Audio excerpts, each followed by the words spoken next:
इसका मतलब कि कहीं ना कहीं लालू परिवार इन्वॉल्व है।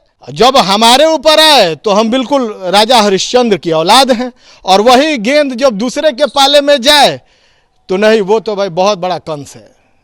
तो ऐसा थोड़ी चलता है। क्या शहाबुद्दीन के खिलाफ उन्हीं का हथियार थे अमरनाथ यादव, शहाबुद्दीन के खिलाफ उन्हीं के हथियार थे, उन्हीं के अस्त्र शस्त्र थे, उन्हीं के गांडीव के अस्त्र शस्त्र थे ओम प्रकाश यादव। तब क्यों छाती पीटने लगते हैं बाहर निकल के मीडिया के सामने कि हमारे पापा के साथ साजिश हो रही है, हमारी मम्मी के साथ साजिश हो रही है, मेरे पूरे परिवार के साथ साजिश हो रही है, मेरे साथ साजिश हो रही है। तो क्या इतने नादान है बिहार? IRCTC घोटाले में जब CBI उनके यहाँ इंट्रोगेशन के लिए आती है, वो भी तो मामला पेंडिंग है CBI कोर्ट में। सिवान के पूर्व सांसद मोहम्मद शहाबुद्दीन के बेटे उसामा को जिस तरीके से गिरफ्तार कर जेल में डाला गया है, उस पर कल तेजस्वी यादव से जब पत्रकारों ने सवाल पूछा तो उन्होंने इससे साफ इनकार किया। इस पर कुछ भी बोलने से उन्होंने मना कर दिया और कहा कि मामला न्यायालय का है, इस पर कुछ भी हम टिप्पा टिप्पणी नहीं करेंगे। हमारे साथ सिवान के कांग्रेस नेता जावेद अली जी हैं। टिप्पा टिप्पणी नहीं करेंगे, मामला कानूनी है। नहीं तो इससे ज़्यादा तो वो कुछ कह नहीं सकते, क्योंकि IRCTC घोटाले में जब CBI उनके यहाँ इंट्रोगेशन के लिए आती है, वो भी तो मामला पेंडिंग है CBI कोर्ट में। तब क्यों छाती पीटने लगते हैं बाहर निकल के मीडिया के सामने कि हमारे पापा के साथ साजिश हो रही है, हमारी मम्मी के साथ साजिश हो रही है, मेरे पूरे परिवार के साथ साजिश हो रही है, मेरे साथ साजिश हो रही है। तो क्या इतने नादान हैं बिहार के लोग जो बातों को नहीं समझते हैं कि क्या साजिश है, कौन सा मामला न्यायालय में है, क्या बोलना चाहिए, क्या नहीं बोलना चाहिए और कब बोलना चाहिए? ये सारी चीज़ें सिवान की जनता है। सिवान ने संविधान को बनाने में अपनी योगदान दिया है, तो सिवान के लोग इतने बेवकूफ़ तो है नहीं कि वो लोग राजनीतिक समझ नहीं रखते हैं। तो लोगों को बेवकूफ़ समझ रहे हैं तेजस्वी यादव? बिल्कुल निश्चित तौर पे ये आपका दौड़ना और मीडिया वालों का दौड़ना, उनको सिर्फ न्यायालय कह के गुमराह करके निकल जाना, कहीं ना कहीं वो असहज थे इस सवाल को लेकर के इसका जवाब देने में, तभी ऐसी स्थिति उत्पन्न हुई। अच्छा, कहा जा रहा है कि तेजस्वी यादव जब अपने पर, अभी जैसे कह रहे हैं और भी लोग कह रहे हैं कि जब अपने पर आ रहा है तो माई माई और दूसरा पर आई तो बाद में सुनाई। ये सब कहानी कब तक चलेगा? मुसलमान इसका क्या करेगा इस पर? नहीं, सवाल ये नहीं है। अब सवाल ये है कि आप मुझे बताइए कि पूरे भारत में, आज़ाद भारत के इतिहास में, मैं समझता हूँ कि जो सियासी साजिश का विभत्स चेहरा शहाबुद्दीन को लेकर के सामने आया और जैसी जैसी राजनीतिक षड्यंत्र उनके खिलाफ हुई और जो साजिश हुई और उनको फांसी से भी बड़ी सजा दे करके मार दिया गया, इससे बड़ा और क्या हो सकता है? अब इससे बड़ी कौन सी साजिश हो सकती है किसी के साथ? किसको मानते हैं साजिश करता? कौन साजिश कर रहा है पूरे परिवार के खिलाफ? नहीं भाई, जिसके वजह से वो तिहाड़ गए, जिसकी सत्ता में वो वहाँ मौत के काल में समा गए, तो आरोप तो उसी पे जाएगा ना। अभी रामा देवी जी ने कहा है कि हमारे पति के हत्यारे हैं लालू यादव, डायरेक्ट, कोई इफ बट नहीं। तो ये सारी चीजें कहीं ना कहीं तो कंट्रोवर्सी क्रिएट कर रही है ना, कुछ न कुछ तो सच्चाई होगी। रामा देवी भी सांसद हैं, सिटिंग सांसद हैं, और वो इस तरीके की बातें पब्लिक मीटिंग में खुलेआम कह रही हैं, तो इसका मतलब कि कहीं ना कहीं लालू परिवार इन्वॉल्व है। तब कोई हिम्मत कर रहा है बोलने की? बिल्कुल, और उसकी भी उच्च स्तरीय जांच होनी चाहिए। ऐसे कैसे चलेगा? रामा देवी कोई मजाक चीज थोड़ी है। जब चारा घोटाले का मामला आता है, जब रेलवे में जॉब के बदले अरे भैया, आप चारा घोटाला की बात कर रहे हैं। भारत के जो भी पॉलिटिशियन अभी मौजूद हैं, पहले से या अभी, उन सब में सबसे ज्यादा मुकदमे में अगर कोई सजा याफ्ता व्यक्ति है तो उसका नाम मिस्टर लालू प्रसाद यादव है। सबसे ज्यादा केसों में सबसे ज्यादा सजा उन्हीं को हुई है। तो उनको तो फंसाया गया तेजस्वी कहते हैं। हाँ, तो वही बात है ना, यही तो चल रहा है, यही मीडिया में चल रहा है। जब हमारे ऊपर आए तो हम बिल्कुल राजा हरिश्चंद्र की औलाद हैं, और वही गेंद जब दूसरे के पाले में जाए तो नहीं, वो तो भाई बहुत बड़ा कंस है। तो ऐसा थोड़ी चलता है। क्या ना, उसामा के बहाने मुसलमानों को नजरअंदाज करना और उनको डरवाने की साजिश चल रही है सब? नहीं, सवाल वहाँ नहीं है। कहाँ से? डराना धमकाना, उस परिवार को क्या कोई डराएगा? नहीं, पूरे मुसलमानों की बात कर रहे हैं, क्योंकि आवाज उठने लगा था कि 18% आबादी है। आप ये जो पूछ रहे हैं उसके बारे में समझने के लिए आपको 1996 में जाना होगा। किस तरीके से, किस सुनियोजित तरीके से मिस्टर लालू प्रसाद यादव ने जो भी माइनॉरिटी के बड़े नेता थे, तस्लीमुद्दीन साहब, शहाबुद्दीन साहब, फातिमी साहब, इन सबको सुनियोजित तरीके से यहाँ से दिल्ली के लिए उड़ान भरवाया, लोकसभा में भेजने का काम किया, ताकि इन लोगों का जो कनेक्शन है, कनेक्टिविटी है, वो पटना से कट जाए, बिहार की राजनीति से कट जाए। क्योंकि आज नहीं कल ये लोग इतने कद्दावर हैं कि ये लोग मुख्यमंत्री की कुर्सी की डिमांड करेंगे और वहां असहज स्थिति पैदा होती लालू यादव के लिए। तो ये 1996 से सुनियोजित तरीके से, आपको क्या लगता है कि सिवान जिला में शहाबुद्दीन के खिलाफ लोग लड़ रहे थे क्या? शहाबुद्दीन के खिलाफ उन्हीं का हथियार थे अमरनाथ यादव, शहाबुद्दीन के खिलाफ उन्हीं के हथियार थे, उन्हीं के अस्त्र शस्त्र थे, उन्हीं के गांडीव के अस्त्र शस्त्र थे ओम प्रकाश यादव। आपको क्या लगता है कि शहाबुद्दीन के खिलाफ यहाँ जो साहब, आप एक बात जान लीजिए, शहाबुद्दीन लालू यादव के रहमो करम पे नेता नहीं बने, विधायक नहीं बने, सांसद नहीं बने। मैं डंके की चोट पे कह रहा हूं, लालू यादव ने शहाबुद्दीन, मैं डंके की चोट पे कह रहा हूं। अगर ऐसी बात होती तो क्यों नहीं 96 में टिकट लेके, और बिहारी चौधरी को तो कहा गया था आइए लड़ जाइए, क्यों नहीं लड़ गए चुनाव? क्यों शहाबुद्दीन साहब को चुनाव लड़ाया गया 96 में? तो जो भी इलेक्शन हुआ है लालू यादव ने बनाया है। बिल्कुल, लालू यादव जिसके साथ खड़े थे, लालू यादव का क्या नारा था? भूरा बाल साफ करो। शहाबुद्दीन के वोटर कौन थे? भूरा बाल वाले।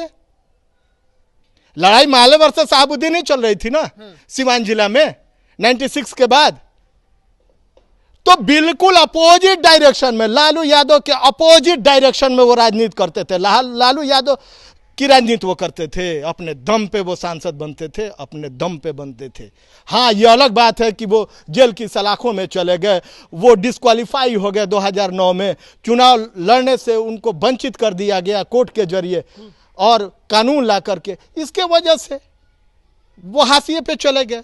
और उनकी मैडम जब चुनाव लड़ने आई तो उस तरीके का मैं कह सकता हूं कि उस तरीके का पब्लिक सेंटिमेंट उनके साथ नहीं जुड़ पाया। ओसामा का भविष्य आप लोग क्या देख रहे हैं?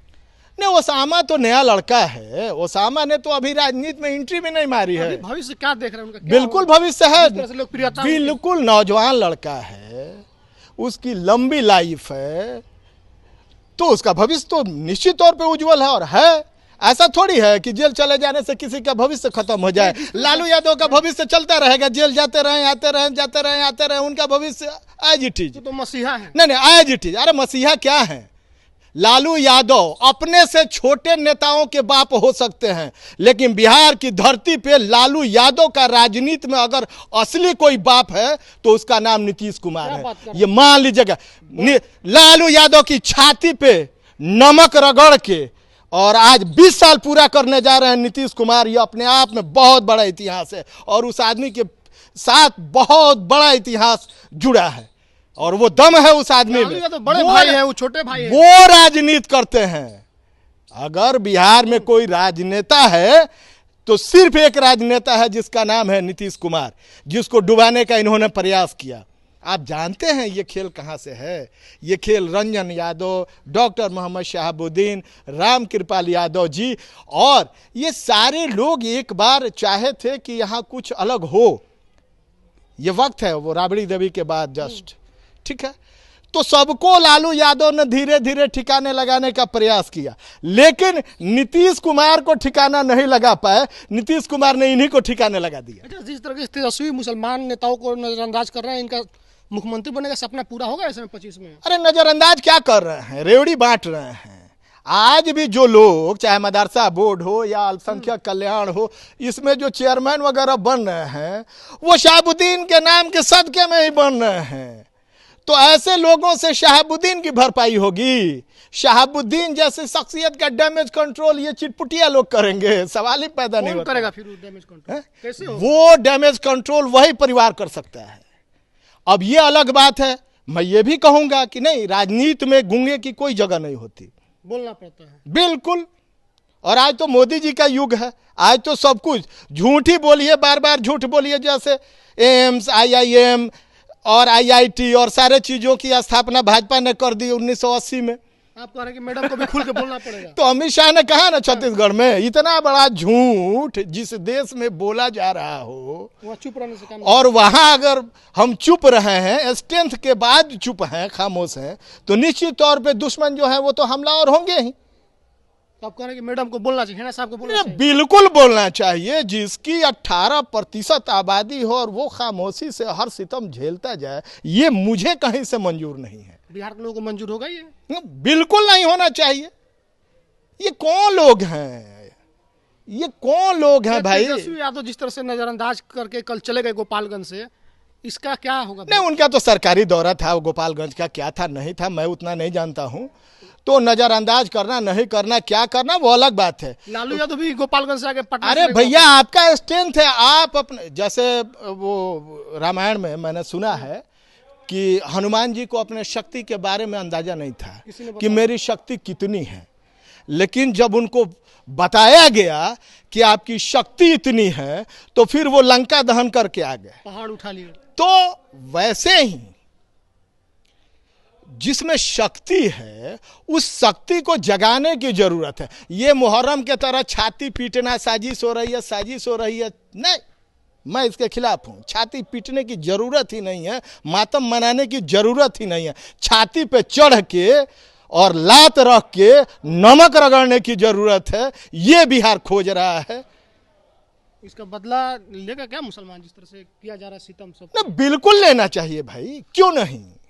आखिर क्यों शहाबुद्दीन को जैसे तैसे मार दिया जाएगा? क्यों अतीक अहमद को और उनके भाई को, वो भी पूर्व सांसद विधायक थे बेचारे, उनको लाइव शूट आउट कर दिया गया? ये मामूली बात है? तो शहाबुद्दीन साहब का सीरीज तो ऐसे बनता है, जो फखरुद्दीन अली अहमद साहब के साथ हुआ, जो लाल बहादुर शास्त्री जी के साथ हुआ, सेम वही स्ट्रेटजी, वही प्लान के साथ शहाबुद्दीन साहब को सुला दिया गया।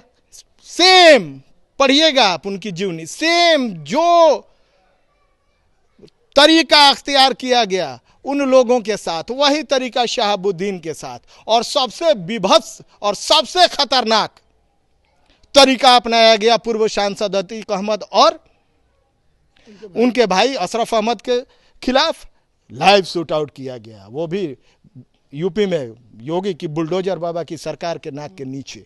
तो क्या माइनॉरिटी के लोग इतने नासमझ हैं, इनको समझ में नहीं आती है बात? तो आप कह रहे हैं कि अब वक्त आ गया अपना हक छीन लेने का? बिल्कुल, जब हक नहीं मिलता है, ये तो भाई धर्म ग्रंथों से साबित है कि जब इंच इंच जमीन नहीं मिली तो महाभारत हो गया। तो जब हमें हमारा हक नहीं मिलेगा तो हम भी तो महाभारत के लिए आगे बढ़ेंगे ना। तो महाभारत तो लड़नी पड़ेगी, और लड़ने के लिए जो नेता है उनको आगे आना पड़ेगा, छाती खोल के आगे आना पड़ेगा। कार्यकर्ताओं की तो फौज है, हुजूम है। माइनॉरिटी के लोग कमजोर नहीं हैं, माइनॉरिटी के नेता स्वयं से आगे बढ़ के लड़ाई नहीं लड़ना चाहते हैं राजनीतिक, इसलिए हम कमजोर दिखाई देते हैं। चलिए, तो हमारे साथ जावेद अली थे। इनका कहना है कि तेजस्वी यादव अगर बेवकूफ़ बनाना चाह रहे सिवान के लोगों को, तो सिवान के लोगों ने संविधान दिया देश को, उनको सब नियम कानून पता है कि कहाँ बोलना है और कहाँ चुप होना है। तेजस्वी यादव के जब अपने ऊपर आता है, चाहे चारा घोटाला का मामला हो, नौकरी के बदले जमीन लेने का मामला हो, तब वो छाती पीटते हैं कि हमको फंसाया जा रहा है। लेकिन उनके सहयोगी जिन्होंने उनके लिए सब कुछ किया, जब उन पर मामला है तो उन्होंने कह दिया कि न्यायालय का मामला है। आपकी क्या प्रतिक्रिया? कमेंट बॉक्स में लिखिएगा। बहुत बहुत धन्यवाद।